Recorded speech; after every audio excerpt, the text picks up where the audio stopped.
Started. I have 7:03, so we are live streaming this, so folks that are sitting there with their coffee, and hopefully they're not banging their coffee saying, why aren't you guys starting? So we do try to start at 7, but it was, we're in here together and have a coffee, and it's good seeing see folks and have some conversations. So I think I met most of you that came in or welcomed you. And so again, my name is Larry Linthicum. I'm superintendent. We do a monthly first Friday of each month coffee. We're stronger together. This kind of started from last year with the bond issue for the second high school and having community meetings, and it was very well received. And so, let's kind of continue that. So we do that on the first Friday of each month, and thank you guys for coming out here. Let's, with Joe Martinez Technology, folks that work for the district, and I know we have a couple board members here. We have Michael Kuti, Pam Murray here. Thank you guys for being here. Any other board member? I don't think so. Thank you guys. Folks that work for the district, let's just kind of go around and introduce ourselves and our role in the district. So, Joe? I'm Tony Scarborough, I'm Human Resource Director. I'm Brenda Hatfield, I work with Process Improvement. Bob Wagner, Director of Facilities. Frank Underwood, Transportation, Safety and Security. Ian Fisher, Principal Joe City Academic Center. Absolutely. John Moon, Maintenance Supervisor. Les Schulte, Project Manager.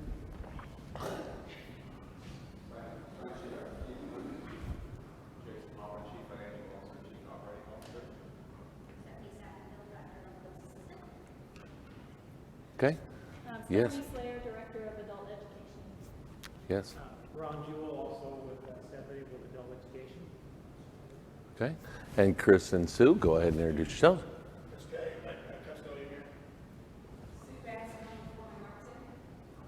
Okay, so thanks our folks that are here, and thanks for everybody else that came. We are stronger together, so we all have a role. And here, whether getting this place ready and getting the coffee here, or the media, the video, we're all in this together. So thank you guys for coming. So this was just a photo at the beginning of the school year. We are stronger together, our JC Strong.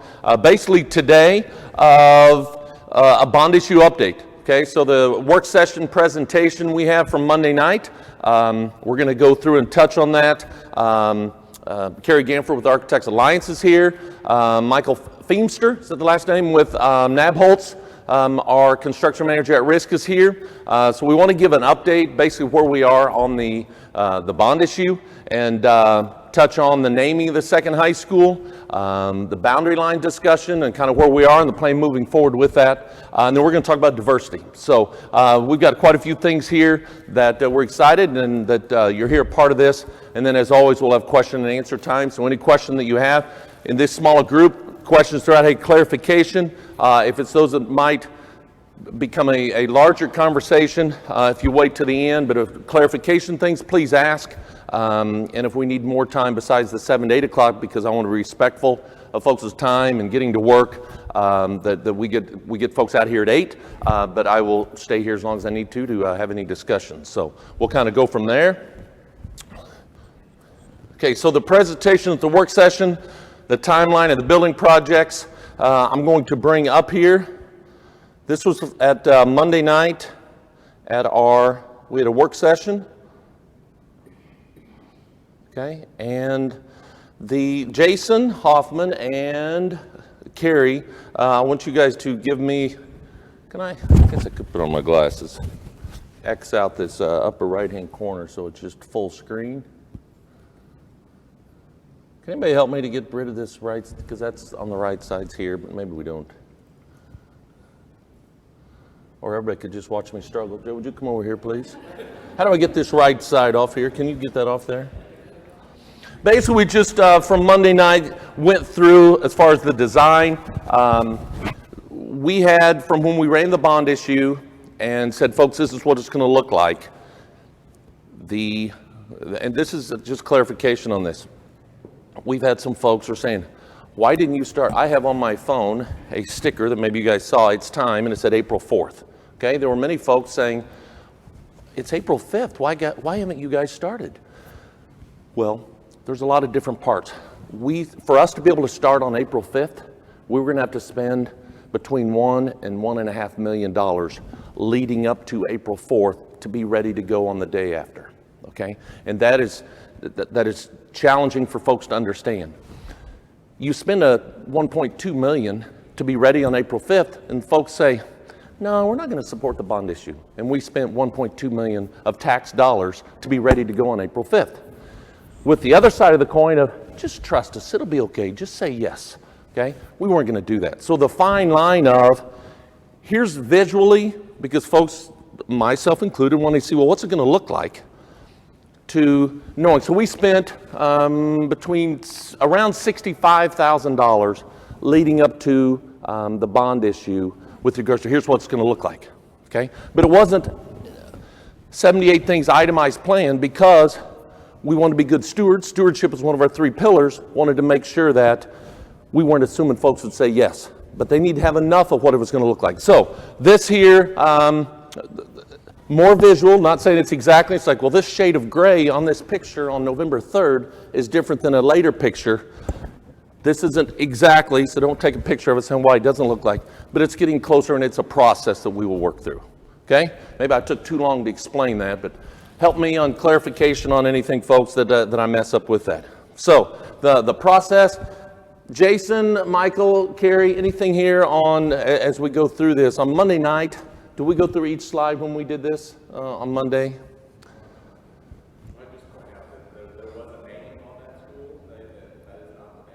Yeah, the name, yeah, so the name has not been determined. Basically, there were 1,212 names that were submitted for the second high school. And that's exciting. The folks are excited about, hey, what's the name going to be? I hear about it. I get questions. Last night I was at the Bugle Boy, Operation Bugle Boy, and folks were talking about the name and asking me, you know, it's like, hey, well, it's going to be a community decision. But there were 1,212 names submitted. We have a committee that is narrowing that. They're going to recommend to our Board of Education at our November board meeting coming up to narrow that down to 3 to 5-ish. And then after the board approves that, we're going to take that to the community and ask them to vote on it. Okay, so it will be a community decision. There's a lot of excitement with that. So as Jason said, the name has not been determined. Okay, so Jason or Carrie, Michael, would one of you guys want to go through here and kind of touch on from 80,000 feet about the phasing of this process? Oh, 80 or 90,000. We're in what we call schematic design, and right now we're concentrating. The first presentation was on the second high school. The reason for that is we're concentrating on that is because there's 5 or 6 months worth of earthwork and excavation, prep work on the ground prior to actually pouring footings on the building, as opposed to over at the current high school, you simply kids move out for the summer and go in there and start prepping immediately putting foundations. So we're at about 15% schematic design. The other night we presented the second high school. About 30 days from now we'll be presenting the current high school. And they'll always tag team like that, each one of these reports that we're delivering. The schematic design is basically floor plans and exterior images.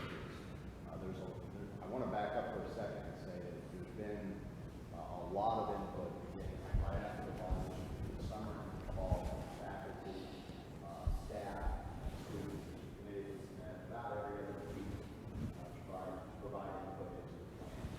So that's kind of what we're not able to have before. It's much more detailed now.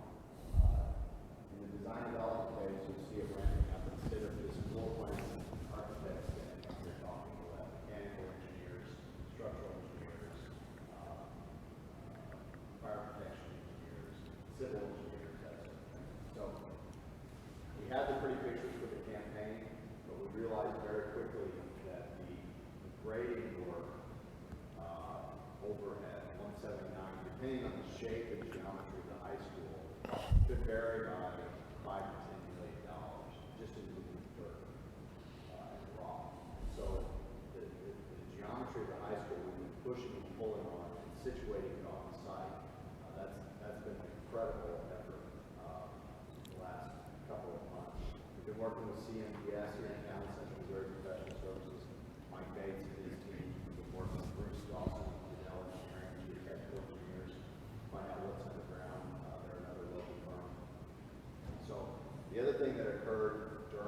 summer and fall was the school district went through a process to interview construction managers, in particular construction managers at risk. And so Michael Feature's here today for the first time. They've been working ever since they were selected. They recently actually undersigned a contract and have the project. But they've been meeting with us, with those faculties first. And every time we come up with a geometry or a siting on the land of the building, they get pricing.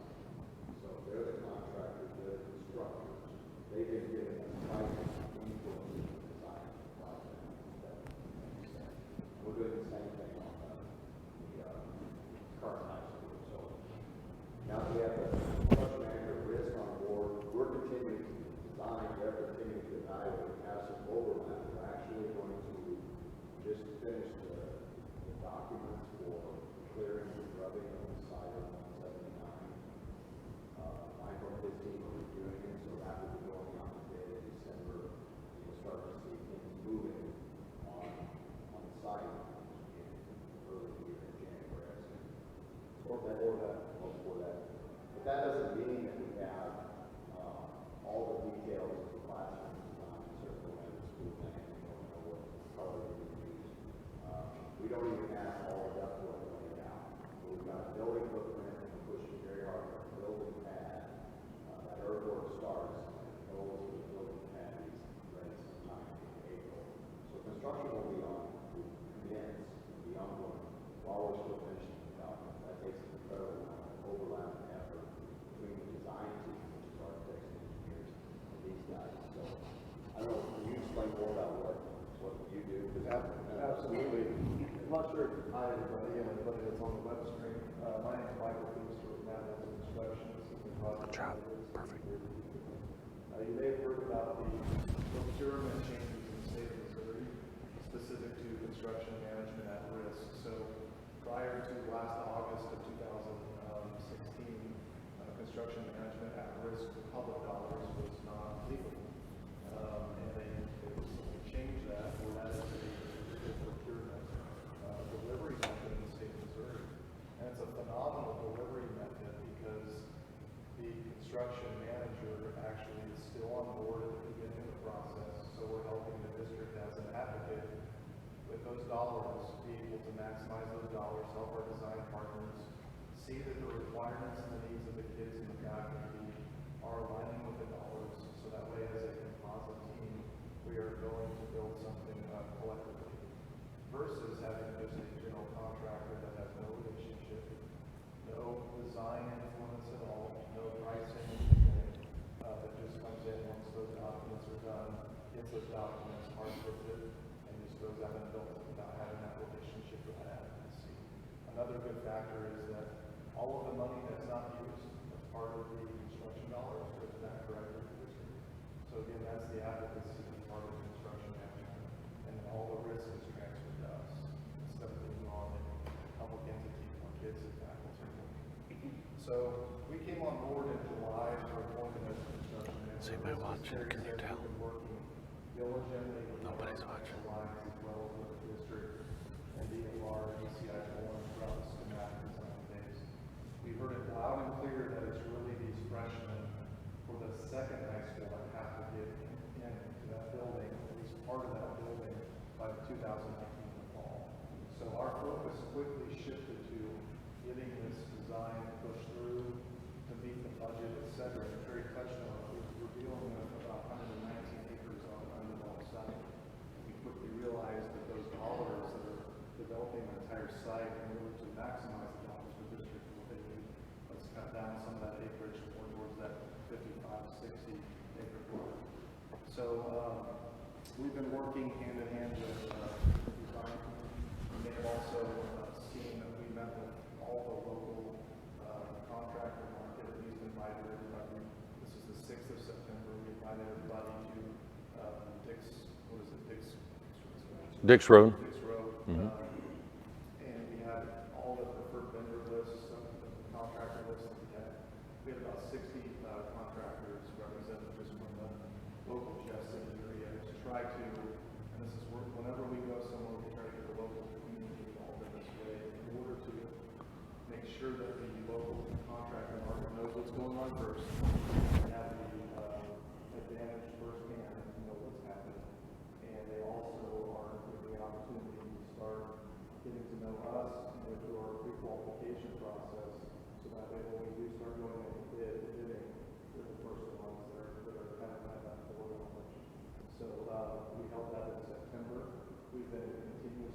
involved with gaining those relationships with folks that we didn't know beforehand. And they also start helping us price for the district as we go to different phases of design.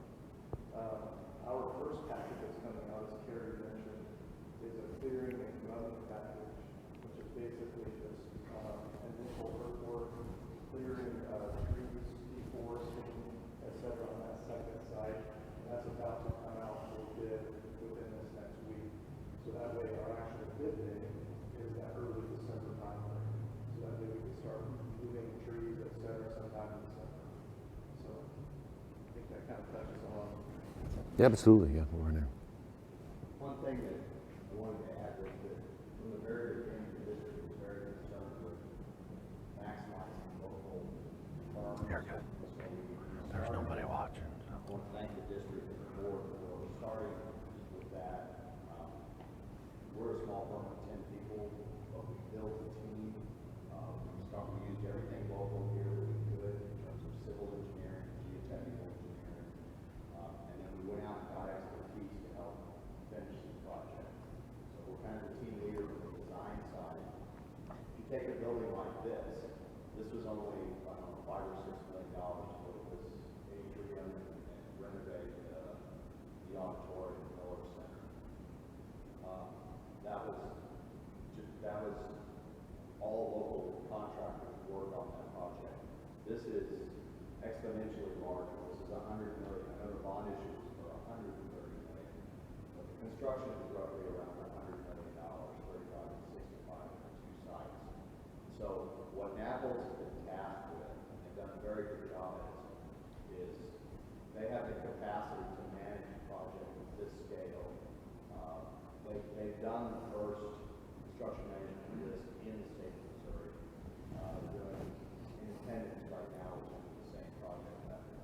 But their ability to manage and reach out to the local contractors has worked very well. And so they have a summit, and they're going to continue to do that and engage the local contractors as much as we possibly can. The district said from the beginning that was extremely important to them. So I just want to thank the district for starting off that way, and NAPLES for continuing to follow through on that. Gary, my name's Jim Lowry, and I was, the original drawings that everybody saw and everything looked like it would be constructed on the football field. But we know the topography of that land is not a straight football field. And in the paper this week, there was discussion about a 3-story construction. And I wondered how much of that issue of the change of design and the 3-story construction and all that stuff affects the budget overall.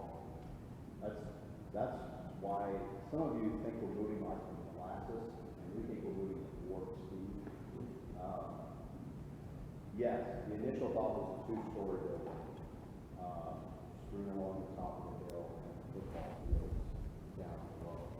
We very quickly realized with NAPLES help that the amount of acreage in the budget, when we came up with the first budget, we realized the site was out of whack with the building. Okay, we have a $65 million project. Too high of a ratio, in our opinion, was dedicated to site work. So we started looking at other scenarios. We started looking at compacting the building. We started looking at parts of it going 3 stories. We have 6 small learning communities. So there was 3 groups of 2. Now there's 2 groups of 3. And so that's the process we went through. We literally took out millions of dollars. If you say 1 million cubic yards of earth and dirt work and rock removal, market price is $10 for each one of those now. But this volume is coming way down. So you're still talking about $5 or $6 or $7 million difference from million to 300,000 to 400,000. The other thing is those early drawings that you saw and the current high school, I want to emphasize, it's the exact same what we call the architectural program. The list of classes, the amenities, programs they're trying to teach, the style of teaching. We have one program that we're applying to 2 different projects.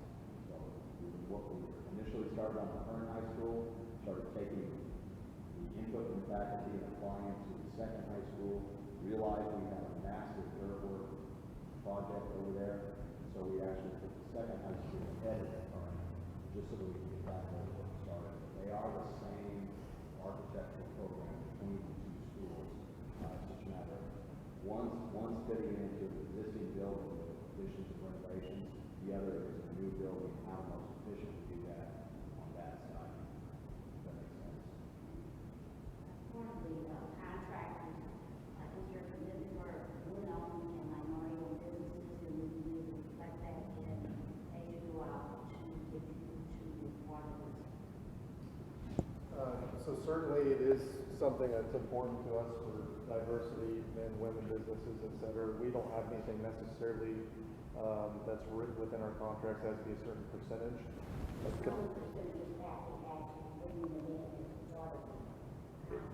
Right, so it is part of our active duty to do that, but we don't have anything necessarily written in unless the district were to specify something that they wanted a certain amount of percentage to be. So, that- correct.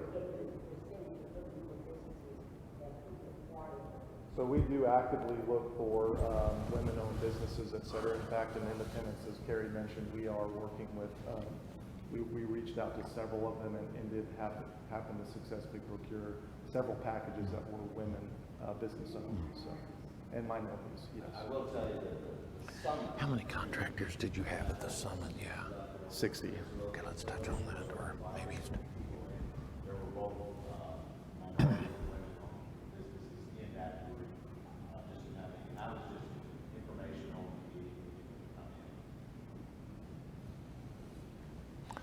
Okay, thank you for that. So that's kind of the big picture. I do want to bring up the timeline that we've shown each month here.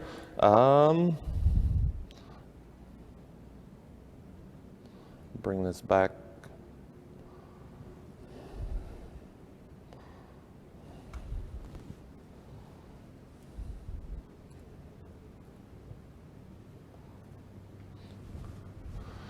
Carrie, would you give an overview, last thing that I'll ask for your, or any questions here? This is the timeline that they put together, and each month we kind of looked at this. Would you mind, please? Well, I can tell you right now, Michael Feimster is really in charge of the schedule of the project. He's laughing at this because this is very simplified. The schedule that he will have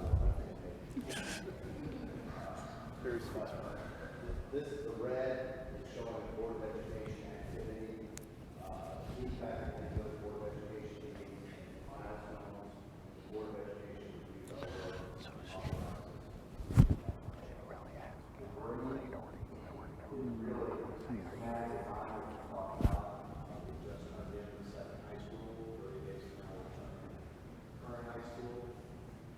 Then we will go for that, that's happening now. Design development, that next phase will be happening in February. So again, by that time, there will be more of those on site. And then construction documents, which are extremely detailed documents that are extremely interesting to read at night. Those happen, finishing in the spring. So construction really will begin, like Michael said, January, December, January on the current site. We don't have that massive amount of earthwork on the current site, so we're going to start over there, I believe, when we get to the house. There will be an enormous effort to, as you know, there's renovation of each section of the building. There's also new construction happening at the current high school. So there'll be an enormous effort to keep that building in operation. If they want to complete the 18-month renovation. So it will be occupied. There will be areas cordoned off. School will go on and will be in construction site. So not only gas, but that's it. Down here, this is the blue is the construction management at risk. This is RFQ issue, RFP interviews, a selection aid, and they have really two big chunks of work. One is their pre-construction mode, where they're criticizing our work, reviewing our work on a weekly basis. They will move into, they'll continue that, but they will also move into the management of all various subcontracts. Okay, so they have a single contract with the district. They're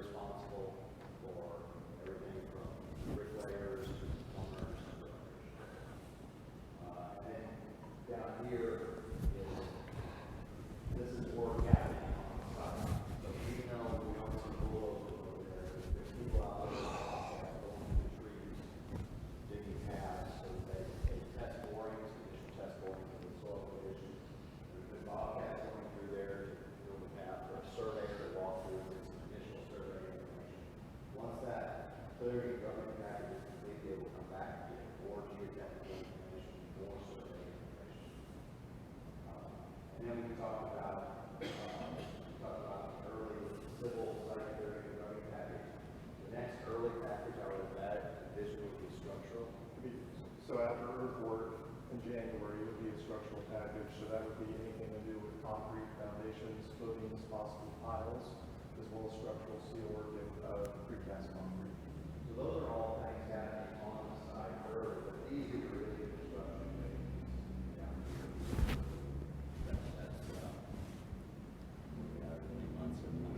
We have 24 months on the second high school, and then the current high school is still we're working out with the district how that's all being phased, et cetera, et cetera. But with the current high school, we will be doing additions right out the door. So, the land and additions, it's really about phasing and ensuring that we're adhering to the district needs as well as the fire marshal and fire chief. Anybody to watch? One of the ideas on the current high school is to combination, finish renovating some existing classrooms and maybe some mobile classrooms to rotate kids through while other areas of the building are being renovated at such a time. Fleming Fieldhouse will still be open, eventually we'll have to do some facelift type renovations. But there's a process being worked out to rotate kids through different areas of the building while we're working on other areas of the building. Likewise, the commons, if you will, which you see in the new high school, the second high school, it's a common area that you enter and have access to gymnasium, cafeteria, the performing arts, and the admin area. We have that same basic diagram at the current high school. It happens to be the area between the two buildings that's open right now. So between the two buildings will be enclosed, that will be the park. That will be where you can build. If you choose to go to Fleming Fieldhouse or to the cafeteria or to the academic area, or the Nichols Career Center, that will be part of the building. So it's both sort of have the same diagram. Okay. Any other construction-wise questions? I'm going to touch on with the naming and the boundary lines, but any specific on construction-wise questions at this time? That's not to say you can't ask it at the end, but just if anything's on your mind here. Okay, the part of the naming and of the boundary lines, I want to just touch on that. So with regards to the naming that I touched on earlier, there's been 1,212 submissions. We've had a lot of folks a part of that process, and we're excited about the enthusiasm. We're excited about the interest with that. So as I touched on earlier, there'll be a recommendation here at the November board meeting, and from that, then we'll take those names that the board approves to the community and ask them to vote and decide. So it's not been determined, as much as some folks maybe have thought that it's been determined, unless they can anticipate whether the community will, what they will vote on, I guess, if they can determine that. So it has not been determined. Boundary lines. So I've touched on with boundary lines. So the original, as we have touched, which is still the same, if you attend Lewis and Clark, will feed the current high school, and Thomas Jefferson will feed the second high school. Okay, those demographics are very similar. They have been from when those middle schools opened up in 1993. Demographics with regards to the diversity, the free and reduced, poverty-wise, have been very comparable, and they've held true since 1993. And so those boundary lines are the guide. The challenge that I've touched on is the location for the second high school on 179 is in Cedar Hills boundary line. Cedar Hill Elementary School feeds Lewis and Clark, which would be feeding the current high school. So working through the boundary line discussion. So what we have shared and where we are is this. We are, Preston Smith, a demographer, has ran some numbers, and as a general rule to start with, it's Lewis and Clark and Thomas Jefferson, okay, as I touched on. Looking at Highway 54, we also have some other elementary boundary lines that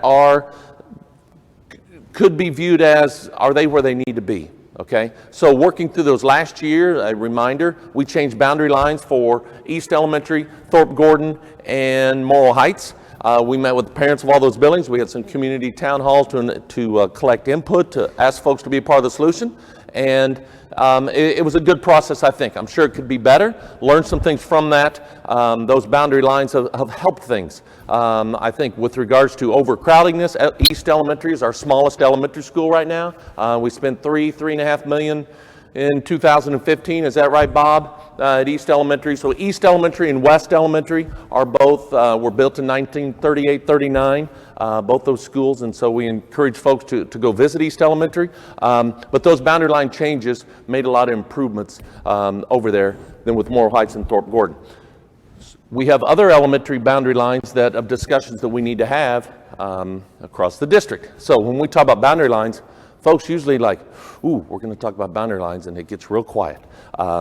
We take that seriously, but we realize the importance of that. Folks buy homes based on, I bought this house knowing it was in this boundary lines. Those are real, those are serious. Our goal is that it doesn't matter where you attend, that it's a quality school.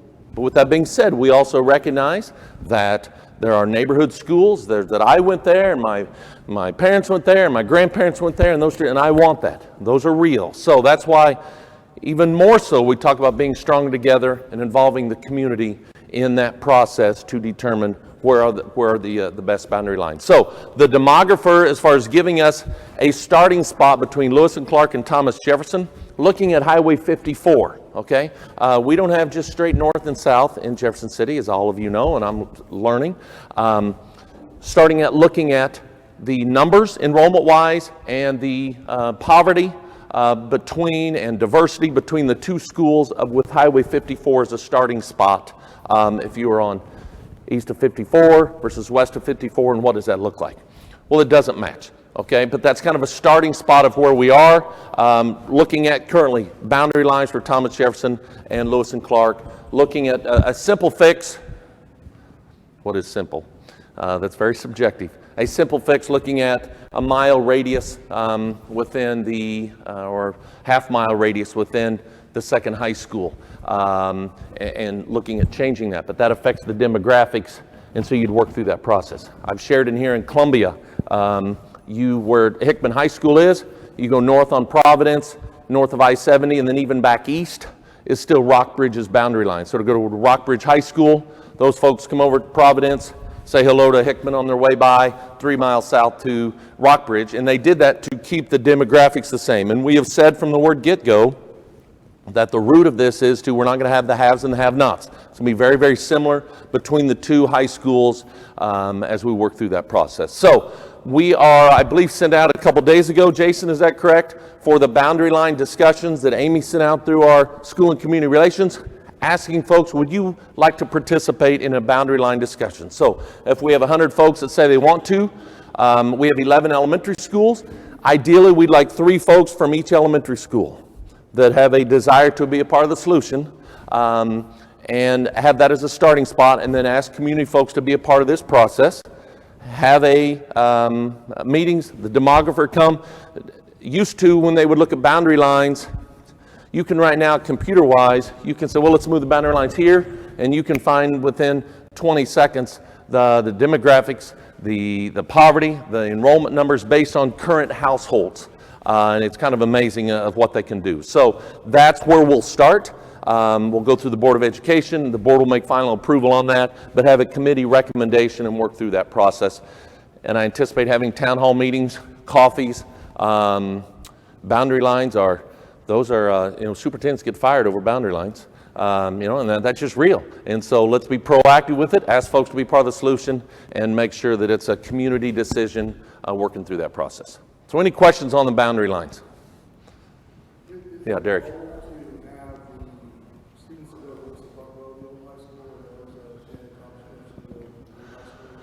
The goal, that isn't the goal. We shared that was the starting spot, and that is the starting spot because of that naturally, as far as with the demographic-wise, where Lewis and Clark in relation to the current high school and where Thomas Jefferson is to where the second high school will be as a starting spot. So that's what we've shared, Thomas Jefferson, Lewis and Clark, but we're also trying to, let's use some common sense, but let's also take a step back and let's think outside the box. That would be a community decision. It wouldn't be something thing that's, where the heck did that come from? But have some that we're asking folks to be part of the solution with that. But it is the starting spot as we shared through the bond issue, and it still will be a starting spot. And if we can come up with better solutions that make sense, not that everybody's going to agree, but that the majority of the folks in our Board of Education approves, we'll look at those. Yeah. Are you looking at the economics of bus routes when determining the districts? The economics of bus routes. So specifically, what do you mean? Well, you can have it demographically ideal, but it might make it over bus route. All those will be factored in. I mean, when you look at bus routes, and it's looking at transportation-wise, is with technology now, looking on routes. My first year as a superintendent, I just got a bunch of notepads. We had 18 bus routes, and we narrowed that down, got down to 11.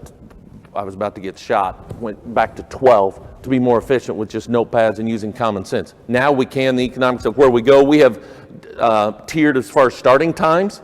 We have some schools start at 9, we have some that start at 8, so we can share bus routes or do double bus routes to save the tax dollars money. So yes, that's going to be considered in that. Frank or Jason, anything to touch on that more so?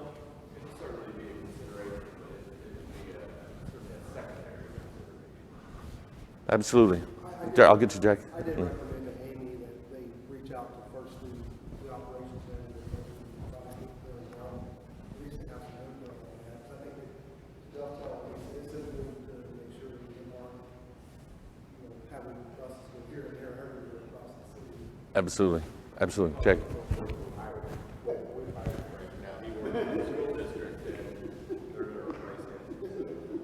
Yeah. And the upcoming location manager will be a part of this as well. And, let me touch on that. I know a question I was asked on the radio. Why don't all of our schools start at 8 at the same time? Okay.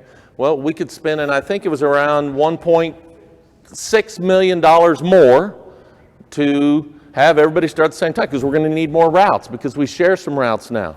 And so that was a consideration. And if it was a perfect world, it would be that all schools in consistency, but we can save some money by doing double routes as we work through that process. Jackie. In terms of academic achievement, we see that socioeconomic maybe one part of that achievement maybe free and reduced lunch, but when we live side by side, those achievement, the grades, not just the grades, but the excellence. So it's important that we make that division, that we know where the current achievement is. I know that's kind of objective thing, but objective in a way.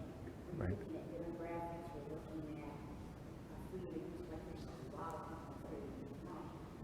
We also need to mirroring the current achievement of that population when we splice it out. Okay. So, That has an effect on it. okay. The academic achievement, so when all this is done, where we don't have high and low, all students are the same, and we're going to make sure all students are successful, and we're achieving the ways to achieve. So I don't know where the academic piece comes in. I know we get data from the state, and just to see where that, and it may not be public information you want to share, but as a district, we can get a look at that as well.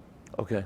Yeah, I don't anticipate dividing lines based on to where you have it equal on how kids score. Our goal is that all our long-term stretch goals that 100% of our kids are at a grade reading level, regardless of color, regardless of demographics, regardless of poverty, that we want all kids to be able to read. But you need to factor in, because the number one factor, research would say, as far as when you look at poverty and the impact that that has on student achievement, when you look at schools of free and reduced percentages, we're close to 60% now versus 15, 20 years ago, we were in the 20%. So our demographics as a community with regards to poverty have an impact on student achievement. But we want all kids to learn regardless of their upbringing. But yeah, you need to factor all those in as we look at this. So any other questions on that?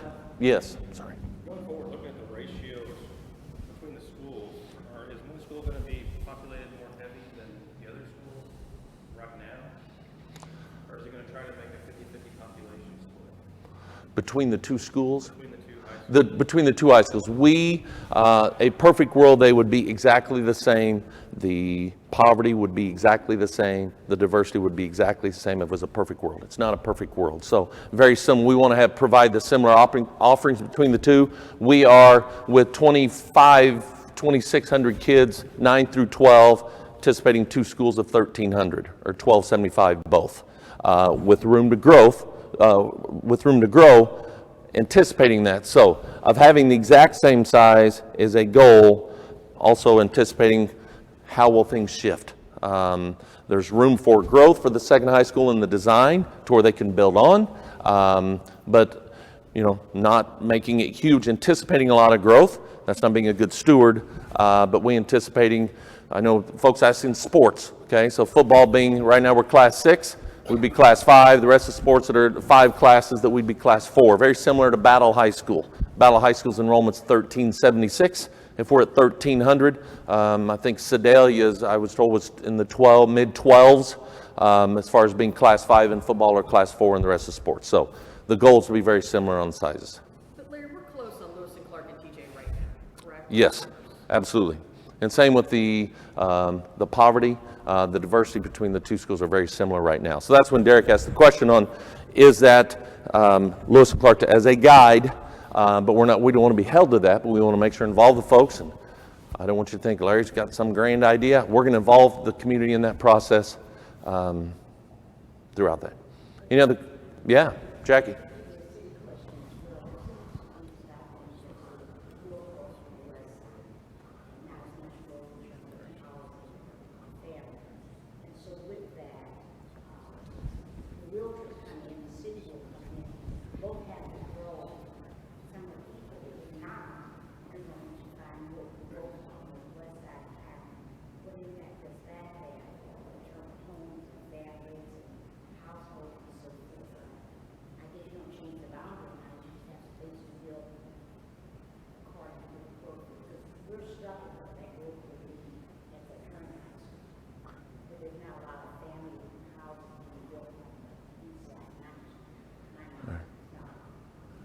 So if you're asking me what that impact is, I mean, that's a good question. I mean that's from a school standpoint, my number 1 is to make sure the kids learn. And but through being stronger together and working, facilitating, we also realize the impact that when you look at other communities that have split to have a second high school and what it has done to their community, growth-wise, I know we're wanting to an impact of what at the current high school, what are the renovations going to be there. I'm not looking at it as, and I don't think our architects or our construction manager at Risk would say, we're going to have an old rundown school and then, they get the new and they get everything there. That it is going to be Jeff City High School of a walk-ins like, man, this is awesome. And that they have warm fuzzies and goosebumps walking in there just like they would at a second high school. We want to have the same offerings between both, that there are traditions that we want to grow at the current high school. So to say that it's an old building and here's the new, there's not one part of the current high school that will not be touched by that. And I think that's something that has been consistent throughout. I've had many staff members at the current high school. It's like, I want to stay at the current high school. I hope you're not going to make us move. Like, if you want to stay at the current high school in your current teaching spot, you can do that. But we're going to ask folks throughout that process to go from there. Yes? But long term, what Jackie is saying is there's going to be more growth on the west side of this community. It's just a given fact. Potentially. And so ultimately, we're going to end up 10 or 15 years down the road with a lot of kids at the new high school, whatever its name's going to be. Right. Not so much at the current building. And so as a district, we have got to keep that in mind. Absolutely. That other high school is going to get big, and that is ultimately going to affect the demographics. Absolutely. On the east side, there's not as much new construction. So I think long-term, we can't do anything about it per se right now, but I do think we need to keep that in mind, and maybe there is going to be a evaluation every so often, because otherwise, I don't think the equity is going to stay that way. Because houses being built on the west side, for the most part, are not free and reduced homes. Well, our Thomas... I think long-term, we have to keep that in mind. Absolutely, we need to keep that in mind. And one thing through our policy committee that of looking at visiting boundary lines, having discussions more often than we have had as a school district. And I'm not putting anything down of prior practices, but it's, folks, it's a, as it is now, it's very quiet. You talk about boundaries, folks get fired up. So we need to be willing, geographically, we have this big thing called the river that's on not very far that way, that is just a natural as far as with growth wise that you don't have on the west side. And that is real. So we need to factor those in there and consider that of what that looks like for the community moving forward down the road. Yes, Rick. I think from a city standpoint, the comprehensive plan kind of guides how the city is going to build and try to progress what's going to be developed where. A significant portion of that is the south side plan that the city will recognize Monday night in terms of the development of the south side. East side has a central district plan. I just hope we have some infill development, but I have seen plans for the extension of Mission. That's not been approved by any planning group yet.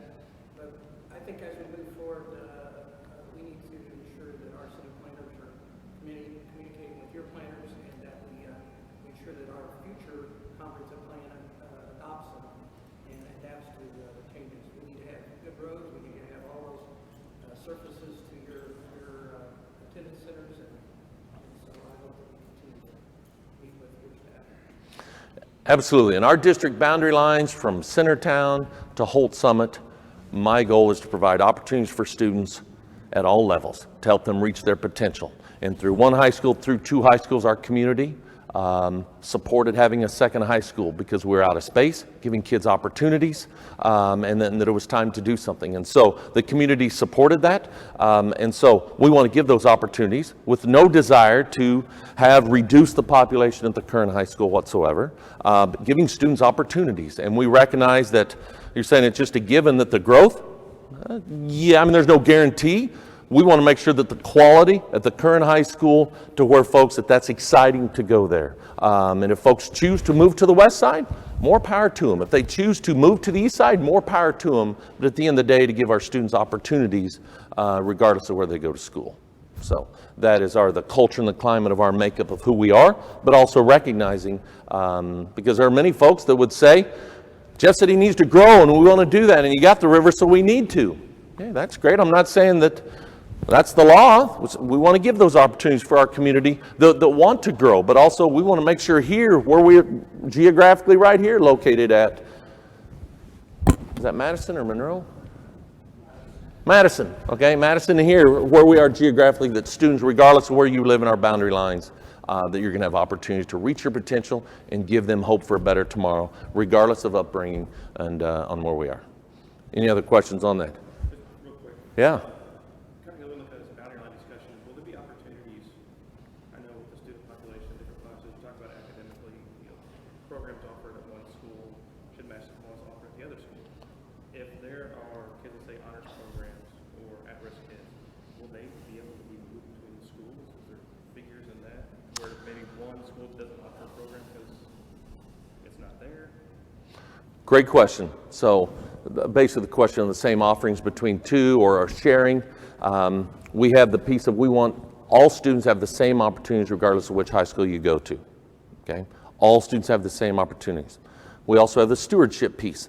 If things can be shared between two, that makes sense. And so how that could work to where you have an honors program of a class that's traditionally a French 4 class versus an Algebra 1 class that all of our students take, what that looks like. So yes, one of the first, and I believe we'd shared in December, as far as giving a guiding timeline as far as the hiring of the principal at the second high school, working with the Bob James, the current high school, with Gary Verslois as our assistant super for secondary ed, guiding that process of getting that principal hired and then working through the offerings, the staffing, how that works to have that in place, the hiring of that person for then the next school year as we hire folks to be ready to start the fall of 19. So yes, we've had those discussions. We'll continue to have those, but to see what that looks like, yes, that'll be part of the process. Good question.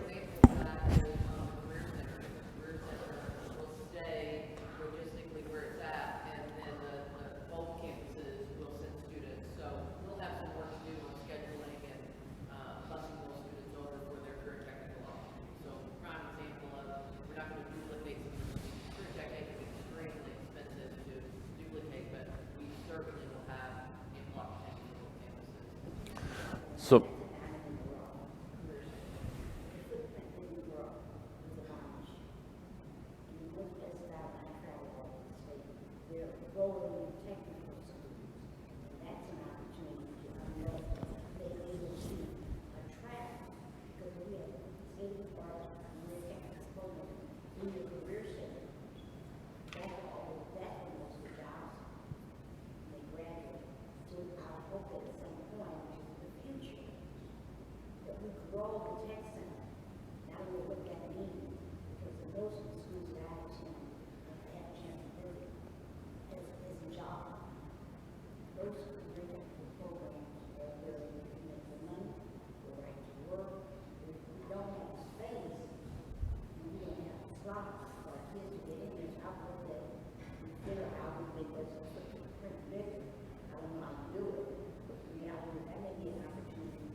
right.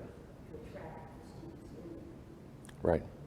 And I appreciate you sharing that, and obviously they do some great things and how we can grow those programs. Another example I just thought of was the orchestra, okay? All of our elementary schools does not have an orchestra instructor, but they share and they go to different schools. So we currently do that as a possibility when you touch on sharing of staff of the stewardship piece while still giving all students opportunities, whether it's through Nichols Career Center as a serving with 2 high schools there, obviously geographically, because Nichols Career Center has some of just JC High School students within that building, then also serving the surrounding sending schools as well.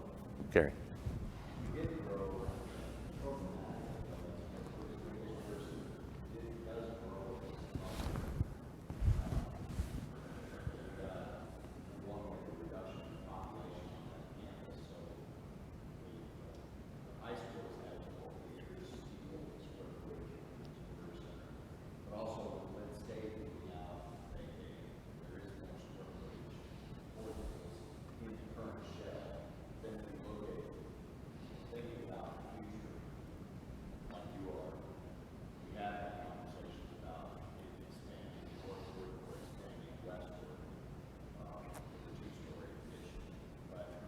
Even with this project right now, the actual square footage does increase. It's dedicated. I understand that, but I think it's designed to have a program that you need to protect in the classroom.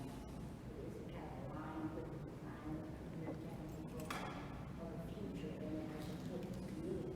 And I mean, I know we've got more space for goodness and everybody moving out, but I'm saying is that design of the building aligned with the type of program that goes to take place in the future.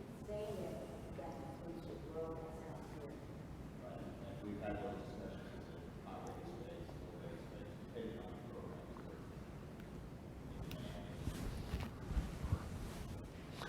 Okay, I have 7:57. My goal was, and I didn't even ask for any other questions. I shut you off, so hopefully you weren't getting ready to go, and then, well, Larry just shut me down.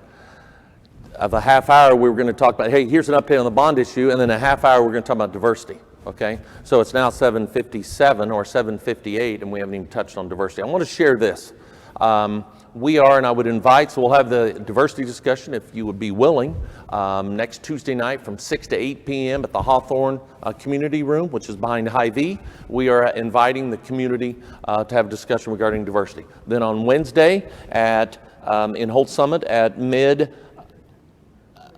Bank. For some reason, I think of a different name. Mid-America Bank from 6 to 8 p.m. next Wednesday night. I would like to invite the community to that as well. That'll be our third. We had one a week ago Tuesday at the Boys and Girls Club. Invited the community to have discussions about where we are as a community. Okay? There's one lens of saying, when's the school going to start teaching about diversity and to fix all the racism issues in Jefferson City and in the community? Okay? That's one lens of looking at it. We have a role in that. Okay? But it's bigger than just the school. And want to have discussions on what's the school's role, what's the community's role, what's the parents' role. Okay? We all have a role, and we have a big role with regards to the school's role in how we move forward, valuing all folks when we have differences, regardless of color, regardless of gender, regardless of age, regardless of values, whatever it might be, we have differences. Okay, but we believe we can have a stronger together, collective action of giving all students hope for a better tomorrow, to make positive contributions to our society and have everybody rowing that way. Okay, now it's easier said than done, as we all know, but things that happen and how we work through differences. So our role with that, as the community's role and the parents' role, we all have a role in that. So that was the second part of this. Here's some things that we've done. Here's some plans that we have, but we don't have it all figured out, and we don't have all the answers, but we're asking folks for their input. Help us, okay? Help me as a white male, a farm kid from Northwest Missouri, help me to have an understanding. And as we work through this, to facilitate conversations, honest conversations, real conversations, and a willingness to go there and say, how can we get better as a community moving forward? So that's my goal, and I invite you, because basically what we're going to do from 7:30, half hour, I was going to touch on, here's some things that we are doing, here's some things that folks that we've met with, here's what we're doing to try to strengthen, take responsibility for things we know we can do better, our hiring practices of what we're doing, how we can strengthen that to have it better reflect our student population, but then going forward asking for our community's input. So that's what was going to happen from 7:30 to 8, and it's now 8 exactly. And I said at the beginning, out of respect for your time. So we won't go into that. I would invite you next Tuesday night, next Wednesday night. That will be our second and third. At that time, we're going to hit the pause button and then see, okay, where are we? And then as far as involving the community, involving parents, what are we going to be doing going forward from that? So we're going to get a plan. We'll make sure and communicate that with folks. We've been collecting, asking folks. I met with our faculty council 2 days ago, and I asked them what is the school's role? All of our staff, K through 12, district-wide, we're going to ask them, what is the school's role? We're asking our middle school and high school students, what is the school's role and how we can be stronger together with regards to diversity? So we're trying to be proactive with it, but it is a much deeper, it's much bigger than just something as, oh, well, we'll just check a box here. We don't want to do that. We want to make it real, and let's move forward and be stronger together as a community. So with that being said, I have 8:01. I want to thank you guys for coming. If you want to stay after and ask me any questions or anything at all, I'll be more than willing, would enjoy that. But I want to be respectful for folks' time as I ran over 1 minute anyway. So thank you guys for coming. Yep.